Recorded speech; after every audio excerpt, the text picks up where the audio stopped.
जोहार, मैं आनंद कुमार और आप देख रहे हैं जनमन की बात। दोस्तों, आने वाले दिनों में झारखंड की राजनीति में बड़ा परिवर्तन होने के आसार दिखाई दे रहे हैं।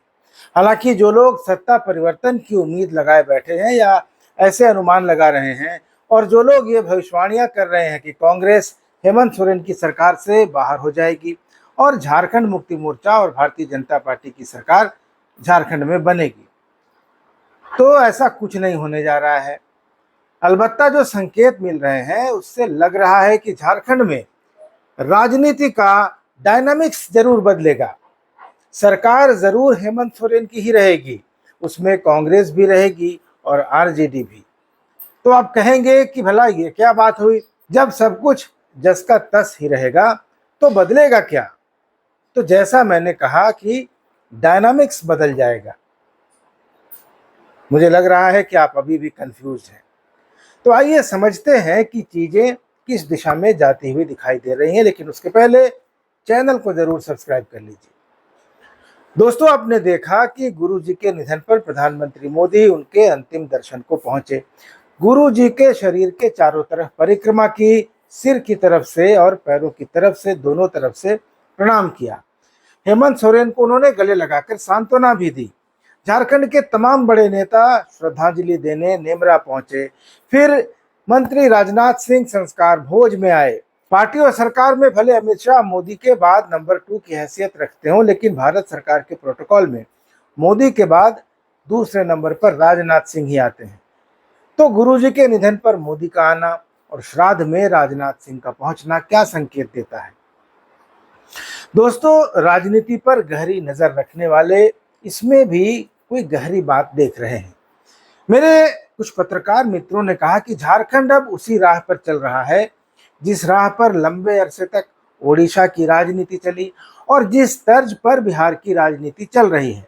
यानी भाजपा ने कहीं ना कहीं ये मान लिया है, यह स्वीकार कर लिया है कि झारखंड में हेमंत सोरेन से टकराने की उसकी ताकत अब नहीं रही और हेमंत सोरेन को किसी न किसी तरह से बस में करने का जो उसका प्रयास है वो विफल होता जा रहा है। इसलिए अब उसकी रणनीति बदलेगी और हेमंत सोरेन को भी समझ में आ गया है कि अब भी अगर वे केंद्र की सत्ता से टकराव मोल लेते रहे तो उनकी राह में और ज्यादा मुश्किलें आएंगी।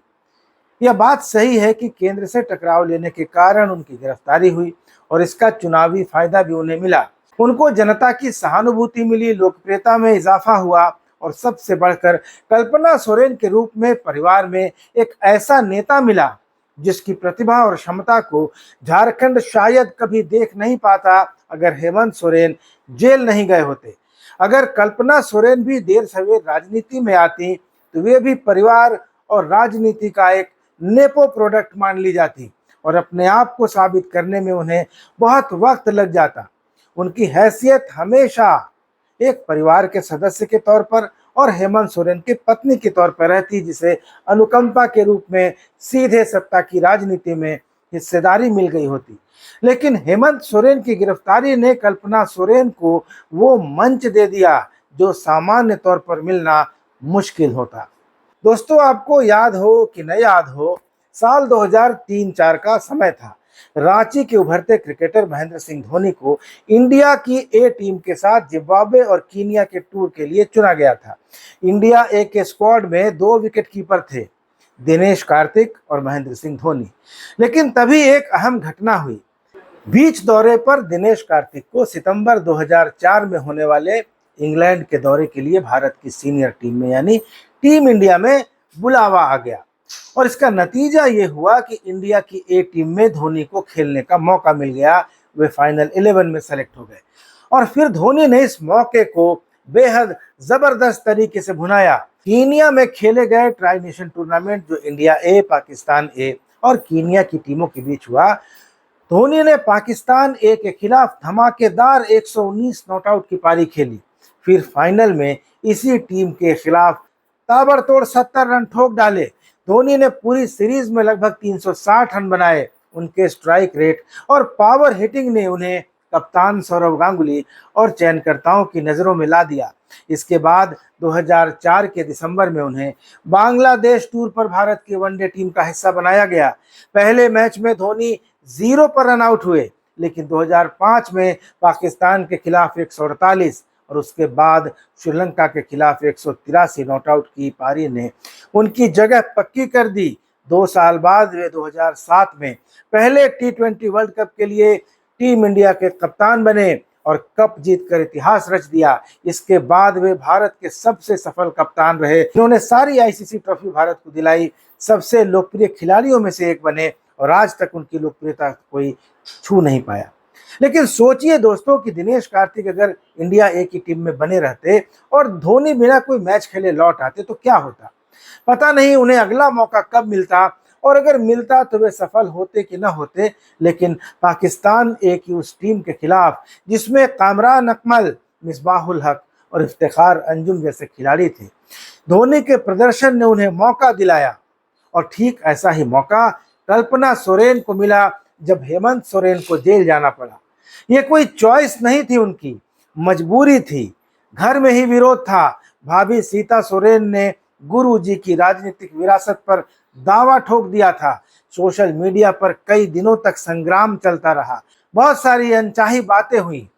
फिर कल्पना सोरेन की गिरिडीह की वो सभा हुई। उनकी आंखों से बहते आंसुओं के साथ जनता भी पिघल गई। उनके पब्लिक अपीयरेंस और उनकी संवाद शैली ने जादू का काम किया। लोग उन्हें देखने हजारों लाखों की संख्या में उमड़ते गए।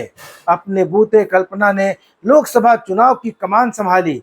जेएमएम को 3 और कांग्रेस को 2 सीटों पर जीत मिली। भाजपा और एनडीए 12 से 9 सीटों पर आ गया। तो यह हेमंत सोरेन को जेल भेजने और कल्पना सोरेन के मैदान में उतरने का संयुक्त परिणाम था। और इसी का नतीजा था कि विधानसभा के चुनाव में पति पत्नी की इस जोड़ी ने 81 में से 56 सीटों पर अपने गठबंधन को जीत दिलाई। और समय बीतने के साथ हेमंत सोरेन और मजबूत होते जा रहे हैं।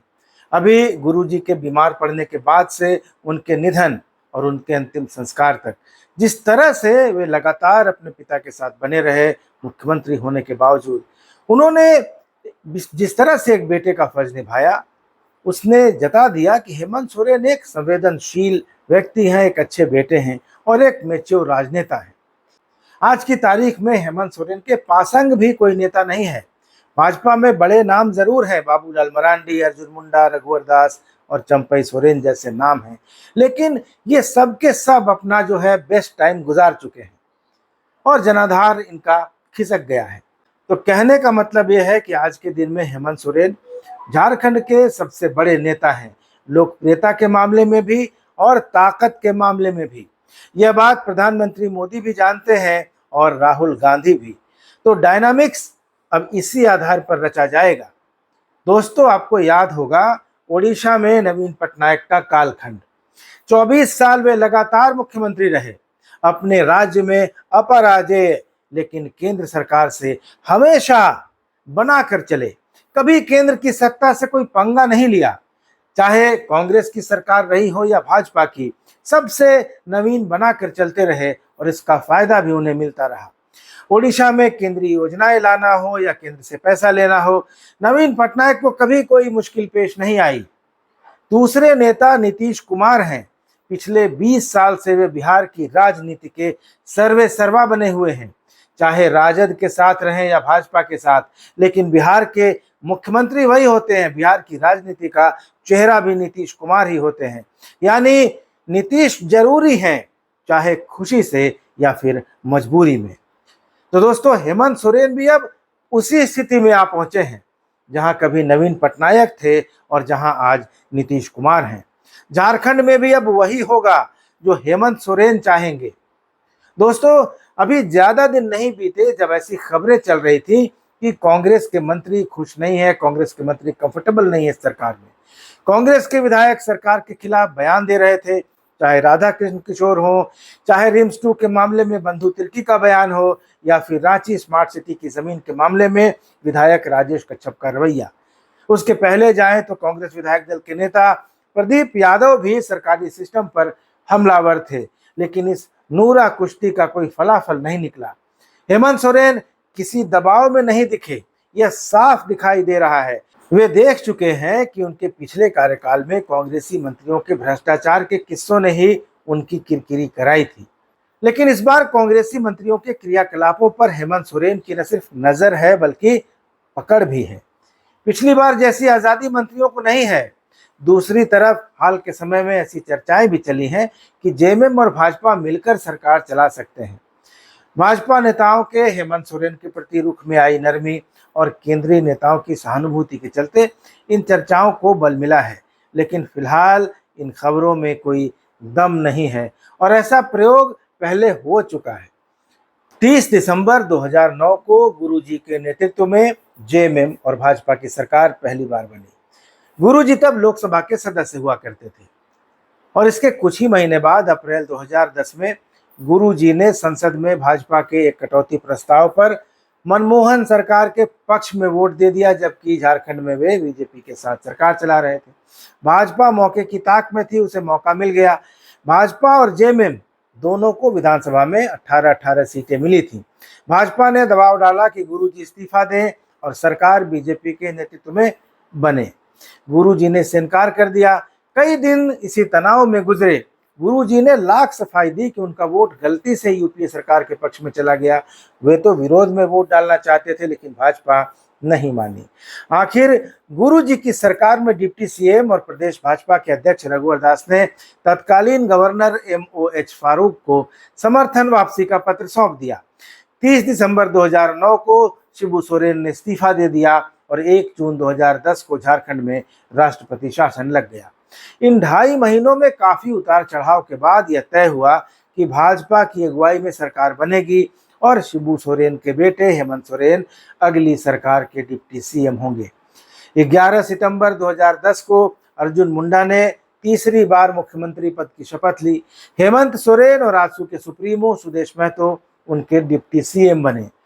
दोस्तों, कहा जाता है कि शिबू सोरेन सरकार के डिप्टी सीएम रघुवर दास, जो उस समय झारखंड भाजपा के प्रदेश अध्यक्ष भी थे, अर्जुन मुंडा के सीएम बनने से बहुत निराश हुए थे, बहुत दुखी हुए थे। कारण यह था कि रघुवर दास को उम्मीद थी कि गुरुजी की सरकार में डिप्टी सीएम होने के चलते उन्हें मुख्यमंत्री बनाया जाएगा और उन्होंने ही भाजपा के राष्ट्रीय नेतृत्व को सोरेन सरकार से समर्थन वापस लेने को उकसाया था। लेकिन भाजपा ने उनकी बजाय जमशेदपुर से लोकसभा के सांसद अर्जुन मुंडा को तीसरी बार मुख्यमंत्री पद की शपथ दिला दी। कारण यह था कि मुंडा जोड़ तोड़ की सरकार बनाने और चलाने के माहिर माने जाते थे। मुंडा सरकार 18 जनवरी 2013 तक चली। 1932 के खतियान और आधे आधे कार्यकाल तक सरकार चलाने के मुद्दे पर जेएमएम और भाजपा में गतिरोध खड़ा हो गया और झारखंड मुक्ति मोर्चा ने सरकार से अपना समर्थन वापस ले लिया। मुंडा सरकार गिर गई। एक बार फिर राष्ट्रपति शासन लग गया। 13 जुलाई 2013 को हेमंत सोरेन ने झारखंड मुक्ति मोर्चा, कांग्रेस और आरजेडी के सहयोग से सरकार बनाई और पहली बार मुख्यमंत्री की कुर्सी पर बैठे। 2014 के चुनाव में भाजपा और आजसू को बहुमत मिला और रघुवर दास के मुख्यमंत्री बनने का सपना पूरा हो गया। हेमंत विपक्ष में चले गए, नेता प्रतिपक्ष बने। 2019 के चुनाव में हेमंत सोरेन झारखंडी मुद्दों और रोजगार का मुद्दा उठाकर फिर से एक बार उभरे और अब लगातार 2 टर्म से मुख्यमंत्री हैं। तो हेमंत सोरेन 2 बार भाजपा के साथ सरकार में रह चुके हैं। उन्हें काफी अनुभव भी हो चुका है। केंद्र की मोदी सरकार से खराब रिश्तों का अंजाम भी वे देख चुके हैं, इसलिए उन्हें पता है कि केंद्र के साथ अच्छे रिश्ते रखकर ही वे झारखंड के लिए केंद्रीय योजनाओं में हिस्सेदारी बढ़ा सकते हैं और नई योजनाओं के लिए पैसा भी जुटा सकते हैं। दोस्तों, यही है वो बदलता हुआ डायनामिक्स जिसकी चर्चा मैंने वीडियो की शुरुआत में की थी। झारखंड की हेमंत सोरेन की सरकार कांग्रेस के सहयोग से चलेगी, लेकिन केंद्र से बेहतर रिश्ते भी रखेगी। आगे के लिए सभी संभावनाएं दोनों तरफ से खुली रखी जाएंगी। इससे कांग्रेस भी काबू में रहेगी और हेमंत सोरेन को पिछले कुछ समय से जिन दुश्वारियों से गुजरना पड़ा है, उससे भी उन्हें निजात मिल सकेगी। तो दोस्तों, ये जो कहा जा रहा है कि अगले महीने से चीज़ें बदलेंगी, उसमें यही वो चीज़ है जो लगता है कि बदल सकती है। सरकार के स्वरूप में कोई बदलाव होगा, ऐसी कोई संभावना फिलहाल दिखाई नहीं देती है। आप इस वीडियो के बारे में अपनी प्रतिक्रिया कमेंट बॉक्स में जाकर दे सकते हैं। चैनल को अभी तक सब्सक्राइब नहीं किया है तो मेरा आग्रह होगा कि चैनल को सब्सक्राइब जरूर कर लीजिए। अगले वीडियो में मिलेंगे, तब तक इजाजत दीजिए। धन्यवाद, नमस्कार।